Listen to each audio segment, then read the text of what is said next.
100 साल पहले समुद्र के बीच एक टापू था जहां कोई इंसान नहीं रहता था। वहां हम वैम्पायर का राज था। जब पहली बार किसी इंसान ने हमारे टापू पर कदम रखा तो किसी इंसानी खून की गंध ने वैम्पायर्स को दीवाना बना दिया।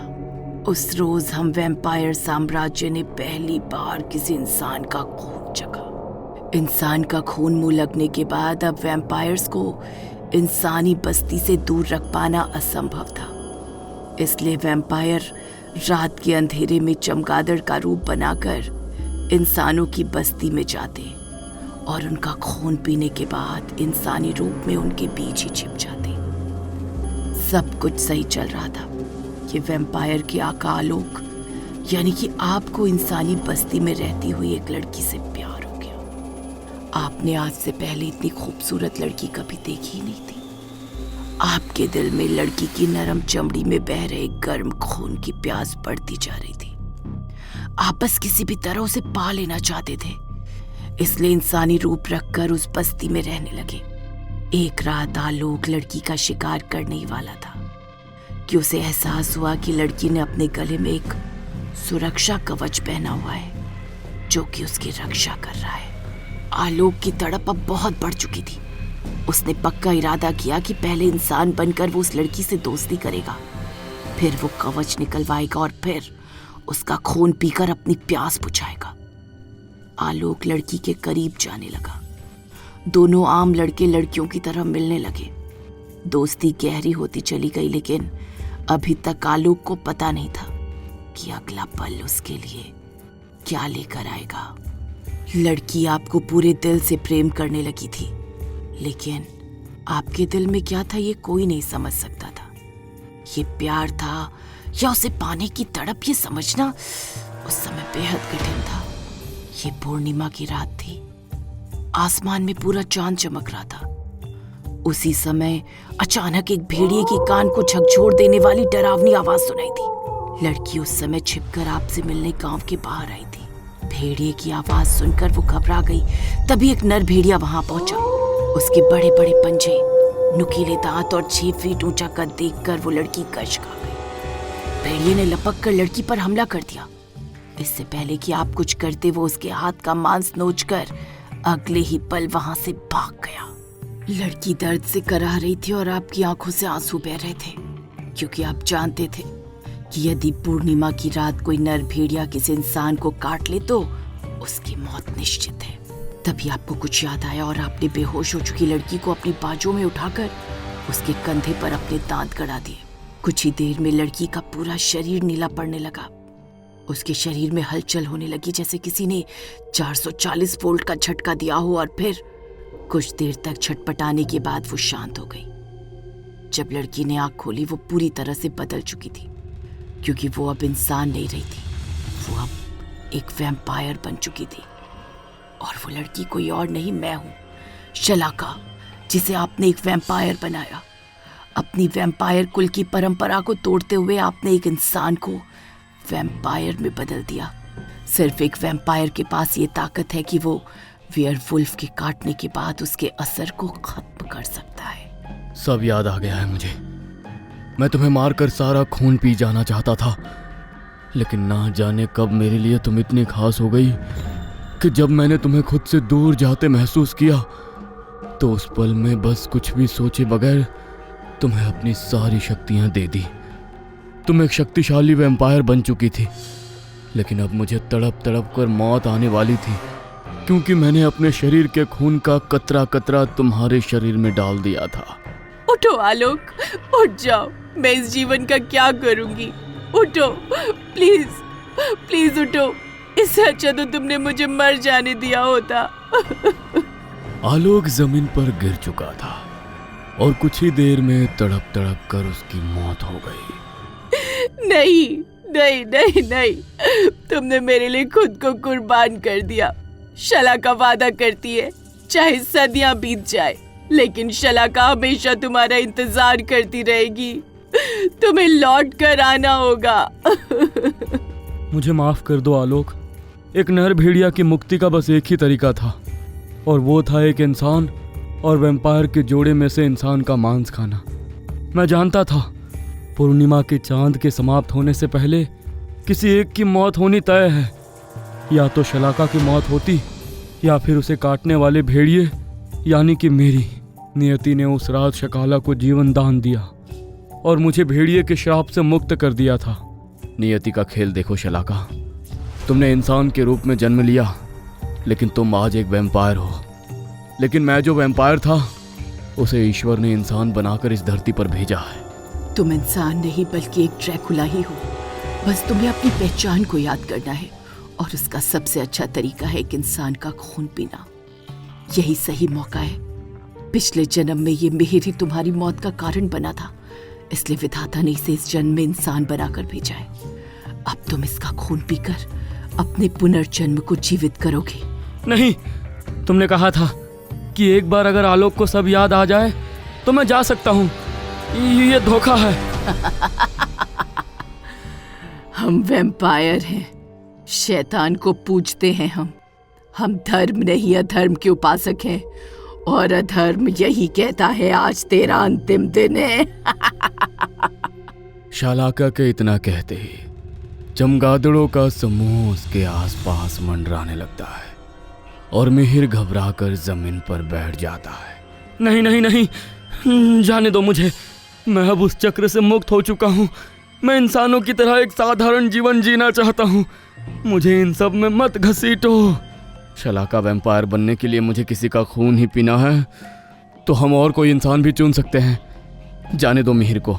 ये भावना इंसानों की कमजोरी होती है।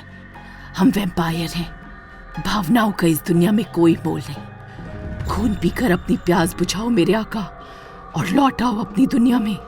रात बीत गई थी और सूरज की रोशनी अब बाहर कांच से चमककर भीनी भीनी अंदर आने लगी थी, जिससे शलाका विचलित हो रही थी।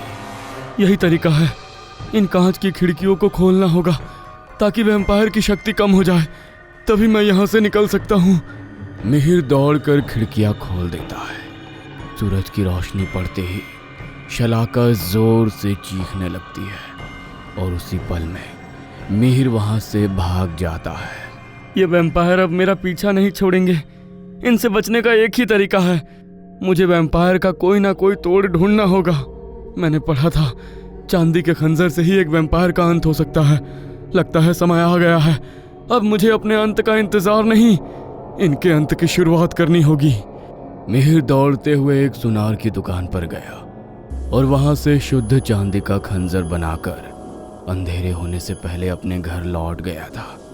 वो जानता था अंधेरा होते ही शलाका आलोक को लेकर उस पर हमला करने जरूर आएगी। देर रात को मिहिर अपने कमरे में बिस्तर पर लेटा हुआ था। उसके कमरे की खिड़की खुली हुई थी। तभी एक के बाद एक चमगादड़ उसके कमरे में दाखिल होने लगे और उसके बिस्तर के चारों ओर घूमने लगे। उन चमगादड़ों में से एक ने शलाका का रूप धरा और फिर वो शैतानों की तरह हंसने लगे। शलाका ने कमरे का दरवाजा खोल दिया और उसी के साथ आलोक भी कमरे में दाखिल हो गया। यही सही समय है, विधि शुरू करो। जैसे ही शकाला ने मिहिर को हाथ लगाया, उसने तकिए के नीचे छुपाए हुए चाकू से उस पर हमला बोल दिया। चाकू उसके सीने में लगा और वो तड़पने लगी। अगर खत्म करना ही है तो हम दोनों को एक साथ खत्म करो। ये क्या किया तुमने? तुम्हें उसे मारना नहीं चाहिए था। होश में आलोक, तेरा जन्म एक इंसान के रूप में हुआ है। ये तुझे मेरा खून पिलाकर एक ड्रैकुला बनाना चाहती है, लेकिन मैं ऐसा होने नहीं दूंगा। तुझे ये सब करने की कोई जरूरत नहीं है। तू शैतान के सम्मोहन में है। इसके मरते ही इसका सम्मोहन खत्म हो जाएगा और तू पहले की तरह नॉर्मल हो जाएगा। शकाला के लहूलुहान होते ही बाकी के चमगादड़ खिड़की से चीखते हुए बाहर निकल जाते हैं। जमीन पर अब एक मरा हुआ चमगादड़ पड़ा दिखाई दे रहा था और जैसा मिहिर ने कहा था, उसकी मौत के बाद आलोक अब खुद को सामान्य महसूस कर रहा था। ये सब क्या हो रहा था मेरे साथ? ये सच है आलोक कि हम दोनों का पुनर्जन्म हुआ है। पिछले जन्म में हमारी कुछ कहानी थी, लेकिन इसका मतलब ये नहीं कि हम इस जन्म में भी उसे दोहराएं। जो बीत गया वो बीत गया। बस भगवान से यही कामना करो कि इस जन्म में वो फिर से ना दोहराया जाए। एक छोटे से गांव में एक पुरानी हवेली थी जो कई सालों से खाली पड़ी थी। गांव के लोग उस पुरानी हवेली के बारे में अजीब कहानियां सुनाते थे, जिसमें एक पिशाचनी का जिक्र था। एक रात रोहन नाम के एक लड़के ने उस पुरानी हवेली में जाने का निर्णय लिया। वह एक अन्वेषक था। उसे नई नई जगहों को एक्सप्लोर करने का बहुत शौक था। वो हवेली उसके गांव में हमेशा से ही रहस्य का पात्र बनी हुई थी और उसे लगता था कि वो उस पुरानी हवेली के रहस्य को उजागर कर सकता है। जब रोहन पुरानी हवेली में पहुंचा तो उसने एक अजीब सी अनुभूति महसूस की। पुरानी हवेली के अंदर एक अजीब सी गंध थी जो उसे परेशान कर रही थी। हवेली में धूल, मिट्टी और पुराने मकड़ी के जालों के सिवा उसे कुछ भी नजर नहीं आ रहा था। तभी उसकी नजर हवेली के एक कोने में पड़ी, जहां रोशनदान से आ रही चांद की हल्की रोशनी में उसे एक लड़की दिखाई दी। वह बहुत सुंदर थी, मानो कोई अप्सरा उसके सामने खड़ी हो। उसे देखकर रोहन मानो उसकी खूबसूरती से सम्मोहित सा हो गया। स्वागत है रोहन, मैं तुम्हारा ही इंतजार कर रही थी। क्या तुम मेरा इंतजार कर रही थी? लेकिन तुम कौन हो और मुझे कैसे जानती हो? और तुम इस हवेली में क्या कर रही हो? मैं इस हवेली की मालकिन हूँ। मेरा नाम रिया है। ये हवेली तो इतने सालों से खाली पड़ी है, तुम यहाँ की मालकिन कैसे हो सकती हो? ये हमारी पुश्तैनी हवेली है। मैं कुछ समय पहले ही यहाँ पर आई हूँ ताकि शहर की भाग दौड़ से दूर कुछ दिन सुकून से यहाँ बिता सकूं। रोहन को रिया की बातें अजीब लग रही थी, क्योंकि उस हवेली की आखिरी पुश्तें तो सालों पहले ही चल बसी थी। उनका कोई भी वारिस इस हवेली में जिंदा नहीं बचा था। लेकिन उसे समझ नहीं आ रहा था। रिया की आंखें उसे आकर्षित कर रही थी। वह रिया को बड़े ही ध्यान से देख रहा था, जैसे उसके अंदर कोई गहरा राज छिपा हो। तभी उसने एक अजीब सी चीज देखी। रिया के हाथ में एक अजीब सा निशान था जो उसे परेशान कर रहा था। ये क्या है? तुम्हारे हाथ में ये निशान कैसा है? अब ये तो बस एक छोटी सी चोट है। रोहन को लग रहा था कि रिया उससे कुछ छुपा रही है, लेकिन वो क्या है ये वो नहीं जानता था। चलो, मैं तुम्हें इस हवेली के बारे में बताती हूँ, मेरे साथ चलो। रोहन ने रिया के साथ हवेली के अंदर घूमना शुरू किया। वो उसे कई कमरों में ले गई जो सभी बेहद अजीब और डरावने थे। वहां के कुछ कमरों को देखकर तो ऐसा लग रहा था कि उन कमरे की दीवारों को किसी ने खून से रंगा हुआ हो। रोहन को लग रहा था कि वो किसी भी समय खतरे में पड़ सकता है, लेकिन वो चाहकर भी रिया को किसी बात के लिए मना नहीं कर पा रहा था। तभी रिया ने एक कमरे में जाने के लिए कहा जो बहुत ही अजीब था।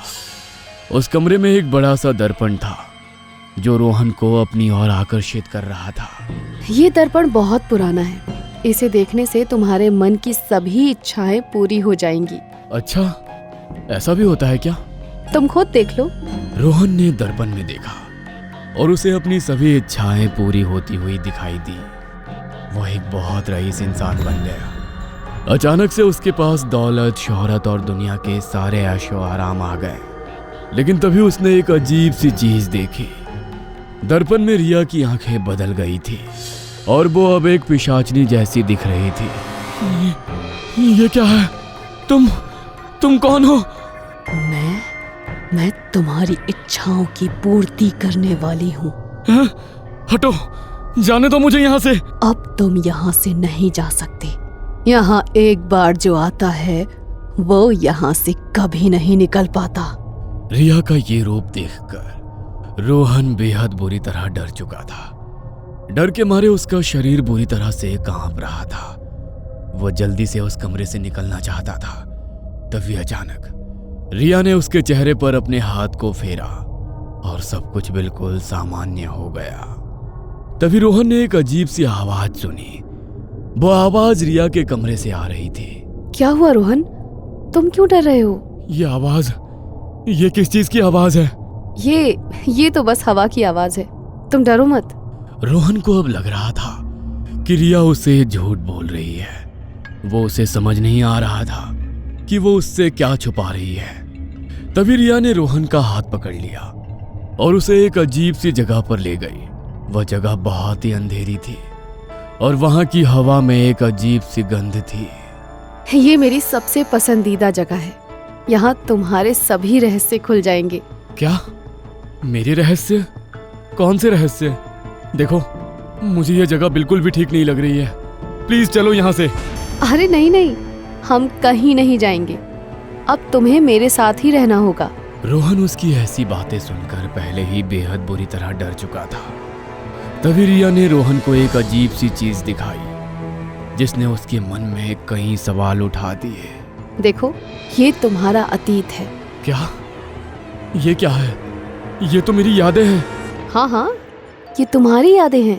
रोहन को लगा कि रिया उसे कुछ बताने की कोशिश कर रही है, लेकिन वो उसे समझ नहीं आ रहा था। तभी रिया ने रोहन को एक अजीब सी तस्वीर दिखाई जिसने उसके मन में कई सवाल उठा दिए। ये तुम्हारे परिवार की तस्वीर है। तुम्हारी माँ मुझे बहुत प्यारी थी। क्या? ये तुम क्या बोल रही हो? और मेरे परिवार की तस्वीर तुम्हारे पास कहाँ से आई? और मेरी माँ की मौत तो कई सालों पहले ही हो गई थी। तो तुम मेरी माँ को कैसे जानती हो? मृत्यु नहीं रोहन, वो मुझे मिली थी और अब तुम भी मुझे मिल गए हो। ये बोलते हुए रिया की आंखें अचानक से बदल गई और वो एक पिशाचनी जैसी दिखने लगी। रोहन को लगा कि डर के मारे उसकी आत्मा मानो उसके शरीर से निकल जाएगी। रोहन ने जल्दी से वहां से निकलने की कोशिश की, लेकिन रिया ने उसे पकड़ लिया। अब तुम यहाँ से कहीं नहीं जा सकते। तुम्हें मैं अपना बनाऊंगी। रिया ने रोहन को अपनी तेज पकड़ में जकड़ लिया और वो उसे अपने नियंत्रण में लेने लगी। रोहन उससे बचने की कोशिश कर रहा था, लेकिन वो बहुत शक्तिशाली थी। अब तुम मेरे हो गए हो रोहन, अब तुम मेरे हो गए हो। रोहन ने जल्दी से वहां से निकलने की कोशिश की, लेकिन पिशाचनी ने उसे पकड़ लिया और उसके गले पर अपने दांत गड़ा दिए और उसका खून पीने लगी। छोड़ो मुझे, मैंने कहा छोड़ो। तुम मुझे क्यों मारना चाहती हो? मैं तुम्हें अपना बनाना चाहती हूँ। तुम्हारा खून मुझे शक्ति देगा। तभी रोहन ने एक अजीब सी आवाज सुनी जो उसकी दिल की धड़कन को बढ़ा रही थी। वो आवाज रिया के पीछे से आ रही थी। मेरे दोस्त आ गए हैं, वो तुम्हें मेरा बनाने में मदद करेंगे। रोहन ने पीछे मुड़कर देखा, वहां कई पिशाचनियां खड़ी थी। इतनी सारी पिशाचनियों को देखकर रोहन का दिल दहल उठा था। उसने अपनी आंखों के सामने पहले कभी इतना खतरनाक दृश्य नहीं देखा था। रोहन की आंखें डर से फट गई और वो चीखने लगा, लेकिन उसकी आवाज कोई नहीं सुन सकता था। अब तुम मेरे हो जाओगे रोहन, तुम्हारा खून मुझे शक्ति देगा। तभी पिशाचनी ने उसे पकड़ लिया और उसके गले पर अपने दांत गड़ा दिए। तभी उसके पीछे से कई पिशाचनियां आई और रोहन को घेर लिया। रोहन को लग रहा था कि अब वो नहीं बच पाएगा। पिशाचनियों ने रोहन को पकड़ लिया और उसे एक अजीब सी जगह पर ले गई। रोहन को लग रहा था कि अब वो अपनी जिंदगी के आखिरी पल जी रहा है। पिशाचनी की पकड़ रोहन के गले पर कस गई और वो उसकी सांसों को रोकने लगी। रोहन की आंखें डर से फट गई और वो अपने हाथों को छुड़ाने की कोशिश करने लगा, लेकिन पिशाचनी की पकड़ बहुत मजबूत थी। तभी पिशाचनी ने फिर से अपने दांत रोहन के गले पर गड़ा दिए और उसका खून पीना शुरू कर दिया। लेकिन तभी उसने एक अजीब सी आवाज सुनी। वह आवाज उसके दिमाग में एक अजीब सी खलबली पैदा कर रही थी। पिशाचनी ने रोहन को छोड़ दिया और उसकी ओर देखा। रोहन की आंखें डर से फट गई थी। अब तुम मेरे हो गए हो रोहन। तभी कमरे में एक बड़ा सा दरवाजा खुल गया और वहां एक अजीब सी आकृति ने प्रवेश किया। वो एक पिशाच था जिसकी आंखें भयानक लाल रंग की थी और उसके दांत बहुत नुकीले थे। वह रोहन की ओर बढ़ने लगा। ये मेरे स्वामी हैं। आओ स्वामी, मानव रक्त ग्रहण करो। पिशाच ने रोहन को अपनी ओर खींच लिया और उसके गले पर अपने दांत गड़ा दिए। रोहन की आंखें बंद हो गई। वह अपनी जिंदगी के आखिरी पल जी रहा था, लेकिन तभी उसने महसूस किया कि उसके शरीर में एक अजीब सी शक्ति आ रही है। रोहन की आंखें फिर से खुल गई और उसने पिशाच की ओर देखा। पिशाच ने रोहन को छोड़ दिया और उसकी ओर देखा। रोहन की आंखें अब लाल हो गई थी और उसके दांत तेज हो गए थे। रोहन के पिशाच बनते ही घर की दीवारों से जोर जोर से चीखों की आवाज आने लगी। वहां बहुत ठंडी हवा चलने लगी, जैसे कि मौत वहां खुद आ गई थी। रोहन की आंखें लाल हो गई और वो अपने पिशाच रूप में पूरी तरह से बदल गया। लेकिन तभी एक अजीब सी चीज हुई। रोहन की मां की आत्मा, जो वहां वर्षों से कैद थी, वो रोहन को बचाने का फैसला की। वो उसके पास आई और उसे अपने प्यार से भर दिया। लेकिन इससे पहले कि उसकी मां की आत्मा उसे बचा पाती, पिशाचनियों ने रोहन को घेर लिया। वे उसके चारों ओर घूमने लगी और उसे अपनी तेज नजरों से देखने लगी। तुम्हारी आत्मा अब हमारी है, तुम हमारे साथ रहोगे और हमारे लिए लड़ोगे। रोहन ने उन्हें देखा और डर गया। वह जानता था कि वो उनके सामने नहीं टिक पाएगा। लेकिन तभी मां की आत्मा ने उसे बचाया। नहीं, तुम उसे नहीं ले जा सकती। वो मेरा बेटा है और मैं उसे कभी कुछ नहीं होने दूंगी। मां की आत्मा ने पिशाचनियों का सामना किया और रोहन को वहां से बाहर निकाला। रोहन को लग रहा था कि वो एक सपने से जाग रहा है। लेकिन जब उसने अपने आसपास देखा तो उसने पाया कि वो अपने पिशाच रूप से मुक्त हो गया था। वह फिर से इंसान बन गया था। रोहन ने अपनी मां की आत्मा को देखा और उसे गले लगाया। वो उनके प्यार को महसूस कर रहा था। लेकिन तभी उसे याद आया कि उसकी मां की आत्मा अभी भी उस घर में कैद थी, जहां वो बरसों से फंसी हुई थी। मां, मैं आपको यहां से मुक्त करना चाहता हूं। मैं नहीं चाहता कि आप यहां फंसी रहें। मैं आपको यहां से मुक्त करना चाहता हूं। मैं आपको शांति देना चाहता हूं। ठीक है बेटा, लेकिन तुम्हें मुझे मुक्त करने के लिए एक काम करना होगा। क्या काम मां? मैं कुछ भी करूंगा। तुम्हें उस घर को जलाना होगा जहां मैं फंसी हुई हूँ। उस घर को जलाने से मेरी आत्मा मुक्त हो जाएगी। रोहन ने अपनी मां की बात मानी और उसने उस घर को जला दिया। जब घर जल रहा था तो रोहन ने देखा कि उसकी मां की आत्मा मुक्त हो गई थी। वो अब शांति से जा सकती थी। रोहन की आंखें भर गई और उसने अपनी मां की आत्मा को अलविदा कह दिया। वो जानता था कि अब उसकी मां शांति से जा सकती है और वो हमेशा उसके साथ रहेगी। टॉप टून्स हॉरर चैनल को लाइक करें, शेयर करें, सब्सक्राइब करें और नोटिफिकेशन ऑन कर लें, ताकि आपको ऐसी ढेरों नई कहानियां सुनने और देखने को मिलती रहे।